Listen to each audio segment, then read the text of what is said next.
Welcome back to Schmo to Pro, the series where I treat my life like a real life Let's Play in my attempt to make it from the depths of semi-pro football to real pro football. The weather last weekend was horrendous, causing us to miss a game, so let me catch you up a bit. So far, I've played in 6 games to this point in an 11-game season. Steadily, week by week, I've been getting better and better. I started off a little rough as I was getting used to the operation and how fast I'd have to go at this level, which has been anything but pretty, but my long snapper has been working his butt off and we've gotten to a point where we've been hitting our stride recently. So now that I'm getting a steady flow on film, on game 6, I downloaded the new update allowing for the first person view and it was awesome.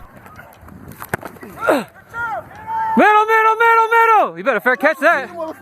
But then the last game got canceled and I just stopped practicing. In my head, I was using it as a couple of rest days. Then I had to coach the La Tech punter who came up to get some work in, and then I got sucked into making draft content all day Thursday and Friday. So when Saturday rolled around, I realized I had kicked maybe 2 or 3 times in the past 2 weeks. But that wasn't going to stop me as I geared up for the 0-5 Outlaws to take on the 4-2 Virginia Royals. Before I left, I had to make sure I got suited up correctly. I decided to rock the cutoff compression shirt, a red arm sleeve, and a navy leg sleeve for the nice little flare. As you can imagine though, coming into this game, we were heavy underdogs. On top of the fact that we had yet to win a single game and our offense was sputtering like a 73 Ford Taurus being cranked up for the first time in over a decade, the Royals had one of the most stout defenses we'd play against all year and a solid offense to boot, only losing the 2 games they did to the undefeated teams in the league. To make matters worse, I got there to see that only 20 people from our team were able to make the 3.5-hour drive to Virginia to play. Now, our defensive key players were there and they came to play from the jump. Right after kickoff, we could see number 1 specifically just ball hawking the entire first drive to force a quick punt where we would drive the ball. We got 2 first down on the first drive, which wasn't something I was expecting, but our new quarterback was actually looking really good. Solid pocket awareness, accurate passes, and good decision making with the ball. These were all traits that we couldn't have ascribed to our offense previously. Now, a costly penalty and a sack did mean that we'd be in a punting situation on our first drive, so in my head, that was just a pipe dream that we'd get our offensive struggles sorted out for this game. On the field, I'm just looking around and I feel off. I'm not sure if it was the long 3.5-hour drive to get up here, not sure if it was just my defeatist mentality, but it was just a feeling of lack of focus, and trust me, it was about to show. Hey, number 7's been juicing, what the hell?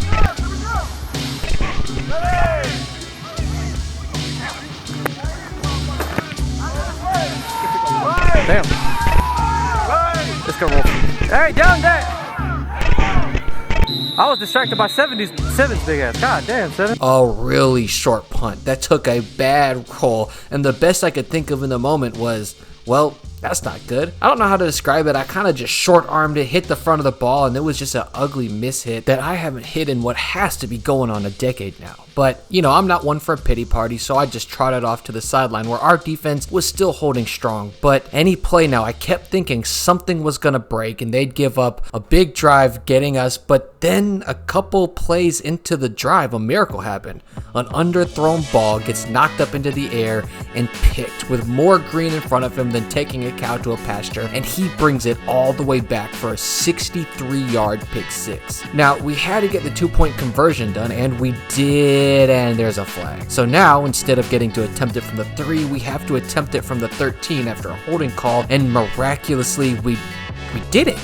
We, for the first time in a long time, had a lead. But it was still the first quarter, and they'd start their drive shortly after, and holy shit, we got the ball back. I told you number 1 was playing out of his mind, and he'd get out there and strip it away from the running back and fall on it for the turnover. The quarter ended shortly after that, and in a turn of events, we'd end up turning it over on down as my fears of our offense not getting much going seemed to be coming true. This was coupled with my fear that our defense would let up a big play, which also seemed to start happening, and what could you expect? Most guys were playing both ways. I could see our wheels starting to bend as we got more and more tired. In one last great effort though, we pulled off the miracle stop on 4th and goal to stem any bleeding. We wouldn't gain much ground and I found myself back out there to punt again from the 16-yard line, and right now I knew how much my squad was tired. I was just thinking, get the ball out of bounds, or better yet, keep it away from the returner.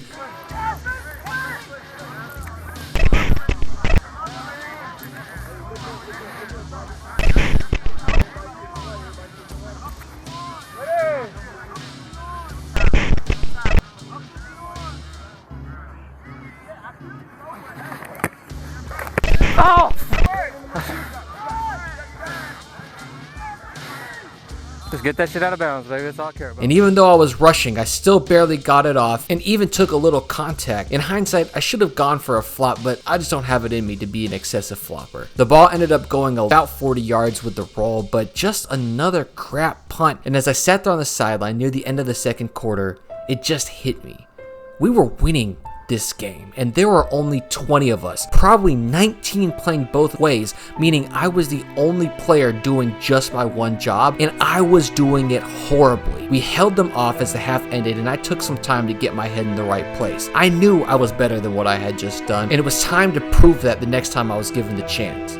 That chance didn't come the entire third quarter. Our offense would put up big drives to get to the other side of the field, then stall out for a couple of plays and turn the ball back over on downs. The other team would get the ball back and do much less than our offense did, often ending drives with turnovers very quickly. As every single minute passed that we kept our lead, our 20 players started to feel like 40 players, then started to feel like 60 players, until the fourth started, when it felt like our whole team had just started the game while their sideline looked like it ended an hour ago.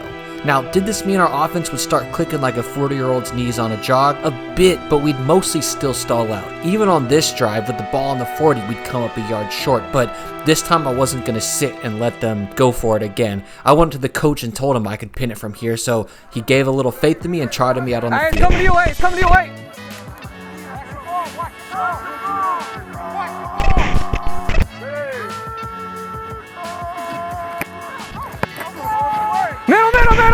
Middle! Don't do that. Come on now. Y'all gotta let that shit go, baby. No. He's at the 5. He's at the 5. Hey, it's what we do, baby. Okay, my redemption arc was on the way. Catching it at the 5 and being down at the 6 was my type of play that I like to see. But the fourth quarter was still young, and it wasn't long until I'd find myself out in a similar situation. This time from 4 yards closer, and I could tell these guys were out for blood. Hey, they caught a timeout. Oh, it's ready. There you go.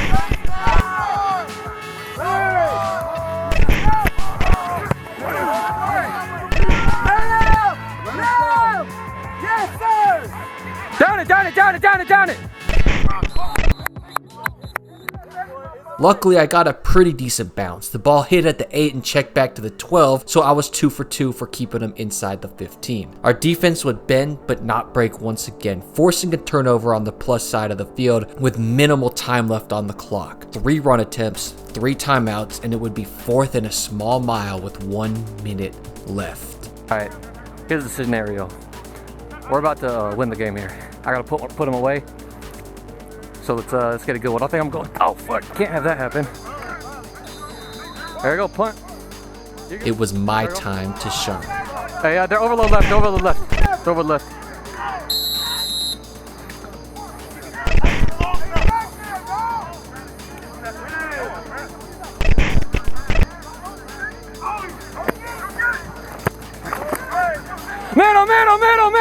Middle!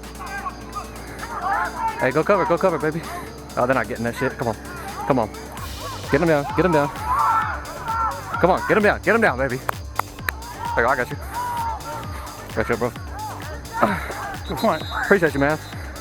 A good enough punt to start the returner inside the 15, and even better coverage to get the ball out once again, even though the Royals would pounce on it at the 10. But my last 3 punts had started them on the average of the 9-yard line, and I was feeling like that my redemption arc for this game was complete. Just 1 part left, 1 drive, 30 seconds left to hold them off, and every play was excruciating to watch, but then a pass to the middle forced them to kill the ball with a single second left in the game.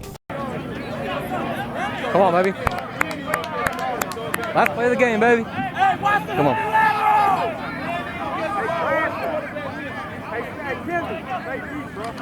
It's a double pass. Down it. Game over. The setup for the double pass, the ball was thrown, underthrown, and picked off, and the game ended with a final score of 8-0 in the only way the Triad Outlaws could possibly have wanted to win. Now, I did get some solid clips with a pooch punt to the 5,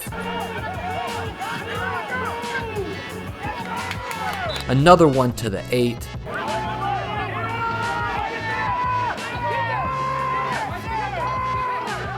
And a good, quick get-off spiral that stayed inside the 15 in an extremely high-pressure situation. But what I'm most proud of is how our 20 guys from Greensboro marched up to Richmond and stunned the semi-pro world.